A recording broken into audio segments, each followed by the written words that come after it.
Ciao everyone! Today ang niluluto namin ay very simple and easy chicken breast. Sauteed chicken breast. Ang kailangan lang natin is olive oil, breast chicken part.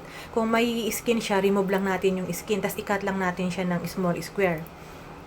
Ang gagawin lang natin, maglalagay tayo ng olive oil sa pan. Katamtaman lang, tapos ilagay natin ang chicken breast.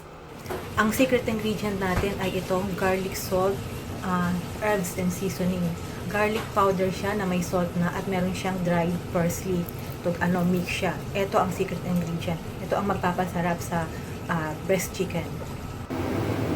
Next naman na lulutuin namin is ground meat. Ground pork and beef. Mix siya. Ang kailangan lang na ingredients is 3 pieces of carrots, 2 pieces of white onion, rosemary leaves, and salt and pepper to taste. Tsaka yung mix na beef and pork ground meat siya. Ang gagawin lang natin, put olive oil in a pan and then add minced onion and then add the minced carrots and then add the rosemary. Hayaan lang nating ma-absorb yung aroma ng rosemary. Kapag naluto na siya, alisin na natin yung rosemary and then i-add na natin yung ground meat. Tapos lagyan natin siya ng salt and pepper. Tapos optional lang to kung gusto nyo, pwede siyang lagyan ng white wine.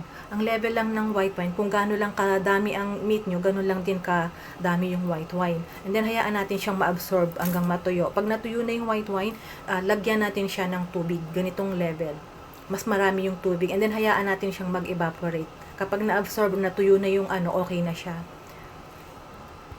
This is the finished products. We can use this in meat pasta or rice toppings.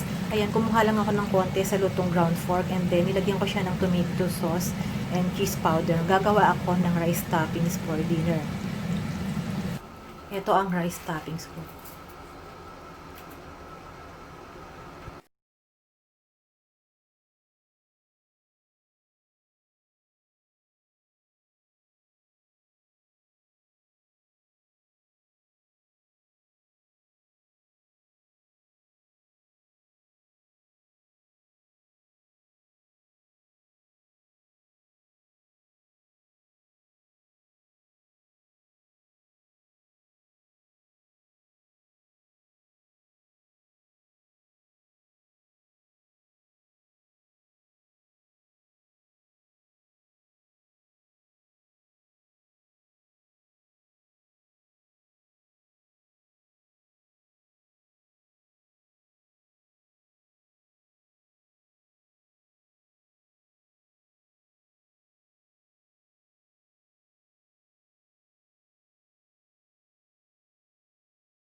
This is the ground meat that we use, mix of pork and beef from Costco. Kalahati lang yung nagamit namin, yung kalahati ginawang meatball.